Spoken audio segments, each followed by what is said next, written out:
अमीर बेटी का सौदा। अमीर बाप की बेटी शिल्पी को मुकेश पसंद होता है, लेकिन दोनों के बीच हैसियत की दीवार खड़ी होती है। और फिर कहीं नौकरी कर लो ना। क्या हमेशा ये लोहे की सलाखों के पीछे भागते रहते हो? कितनी मेहनत करते हो। शिल्पी, नौकरी से कुछ नहीं होगा। तुम लोगों की हैसियत तक पहुंचना है तो अपना ही बिजनेस करना पड़ेगा, वरना तुम्हारे पापा किसी और से तुम्हारी शादी करवा देंगे। अच्छा, ऐसे किससे करवा देंगे? मैं तो तुमसे ही शादी करूंगी। बोल दिया तो बोल दिया, बस। मुकेश उस बेचारी को समझाता भी तो क्या। दुनिया के रीति रिवाजों से काफी दूर थी शिल्पी। भले ही बड़े बाप की बेटी, लेकिन सादगी इतनी कि क्या कहना। बेटा शिल्पी, कल तुमको देखने लड़के वाले आने वाले हैं, तैयार रहना। मैंने तुम्हारी माँ को समझा दिया है। घर के सारे नौकर चाकर को वो समझा देगी कि स्वागत कैसे करना है। कैसी बात कर रहे हैं पापा? मैं तो मुकेश से प्यार करती हूँ, उसी से शादी करूंगी। मैंने आपको बताया था ना। मुकेश किसका बेटा है? वो स्टील किंग सिंघानिया का, या वो जो बड़े ज्वेलरी वाले हैं मेहता, उनका? नहीं नहीं पापा, अ, वो अपना ही काम करता है, लेकिन एस्टेब्लिश नहीं है अभी। पापा, वो आपके पास तब आएगा जब कुछ बन जाएगा। आप प्लीज थोड़ा सा वक्त दे दीजिए। पिता को शिल्पी की बात पर गुस्सा आ जाता है। वो उससे कुछ नहीं कहते और शिल्पी की माँ के पास जाते हैं। ये संस्कार देकर बड़ा किया तुमने शिल्पी को, और कैसे मैं किसी भिखारी के साथ उसकी शादी कर दूं? कौन है ये मुकेश? मैं जानती हूँ, बड़ा ही होनहार लड़का है। शिल्पी से बहुत प्यार करता है और शादी करना चाहता है। अरे ऐसे कैसे मैं किसी से भी अपनी बेटी की शादी कर दूं? कोई भी उठकर आए और कहे कि मैं शादी करना चाहता हूं तो मैं शादी कर दूं? कान खोल कर सुन लो, कल उसे अच्छे से तैयार कर देना, क्योंकि जो लड़का मैंने देखा है शिल्पी के लिए, वो करोड़पति घर का बेटा है, समझी? लाख मना करने पर भी शिल्पी को उस लड़के से मिलवाया जाता है जो उसके पिता ने उसके लिए देखा था। देखिए, मैं किसी और से प्यार करती हूँ और उसी से शादी करूंगी। ये तो बहुत अच्छी बात है कि तुम किसी और से प्यार करती हो, क्योंकि मैं भी किसी और से प्यार करता हूँ। लेकिन शादी तो हम दोनों को ही करनी होगी, जानती हो ना, ये बिजनेस और ये सारा कुछ। शिल्पी को समझ में नहीं आता कि वो क्या कह रहा है, लेकिन वो समझ जाती है कि वो लड़का भी किसी और से प्यार करता है। पिताजी, वो भी कह रहा था कि वो किसी और से प्यार करता है। हाँ तो करने दो ना, हमने तो नहीं रोका। तुम अपना देखो, शादी के लिए हाँ कर गया है वो। लेकिन क्यों? अरे वो और मैं दोनों ही एक दूसरे से प्यार नहीं करते, फिर शादी क्यों कर ले? पापा, एक बार सिर्फ मेरे कहने पर आप मुकेश से मिल ले। पिता शिल्पी के कहने पर फॉर्मेलिटी के लिए ही सही, लेकिन मुकेश को घर बुला लेते हैं। देखो, ज्यादा वक्त नहीं दे पाऊंगा। ये बताओ कि शादी के बाद कहाँ रखोगे उसे? 2 कमरे के मकान में? नहीं सर, मैंने 2 साल के बाद का सारा प्लान कर लिया है। मैंने आयरन इंडस्ट्री खड़ी करने के लिए पूरा ब्लूप्रिंट तैयार किया है।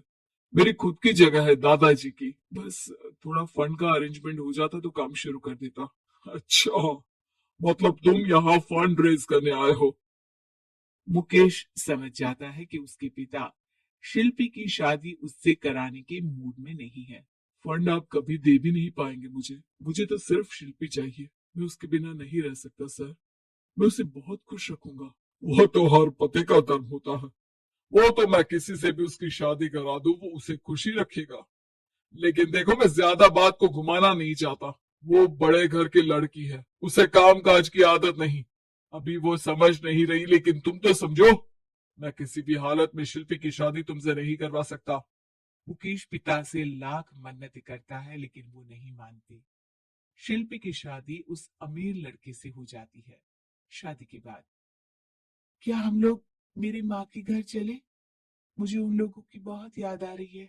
हाँ हाँ, जाओ जाओ। वैसे भी आज मैं अपनी गर्लफ्रेंड के साथ मसूरी जा रहा हूँ, तुम जा सकती हो। कैसी बात कर रहे हैं? अब हम लोगों की शादी हो गई है, आप कैसे किसी और लड़की के साथ जा सकते हैं? अरे मैंने तो तुम्हें शादी के पहले ही बता दिया था कि मेरी कुछ गर्लफ्रेंड्स है। अब प्लीज ये टिपिकल बीवी वाला रोना धोना शुरू मत कर देना। शिल्पी पिता के घर जाती है और माता पिता को सारी बात बता देती है। इतना गंदा इंसान निकलेगा, मैंने तो सोचा ही नहीं था। अरे क्यों कराई मेरी फूल जैसी बेटी की शादी ऐसे घर में। और तो क्या हो गया, शुरू शुरू में हर घर में ऐसा होता है, धीरे धीरे ठीक हो जाएगा। और वैसे भी उन लोगों के साथ हम लोगों की एक बड़ी डील फाइनल हुई है, समझी। उन लोगों से रिश्ता बनाकर रखो, तभी पैसों की बारिश होगी। पापा, अब समझ में आया कि आपने मेरे साथ ऐसा क्यों किया। मुकेश आपके सामने गिड़गिड़ा कर गया कि वो मुझे बहुत खुश रखेगा, लेकिन आपने मेरी शादी एक ऐसे लड़के से करा दी जो किसी और लड़की से प्यार करता है और शादी सिर्फ समझौते के लिए कर रहा है। पापा, मैं जा रही हूँ, लेकिन इस घर में कभी पैर भी नहीं रखूंगी।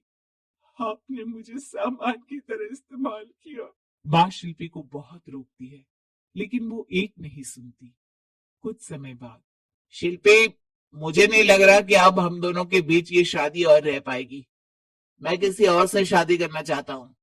वैसे तुम परेशान मत हो ना, तुम्हारे पापा के साथ हम लोगों की डील जो चल रही है ना, वो नहीं रुकेगी, क्योंकि तुम बहुत अच्छी लड़की हो। ठीक है, मैं जा रही हूँ, तलाक के पेपर में साइन करके। लेकिन एक शर्त है, मैं कहा गई ये बात मेरे पिता तक नहीं पहुंचनी चाहिए। शिल्पी घर छोड़कर चली जाती है। वो एक नौकरी करती है और अपना जीवन खुद संभालती है।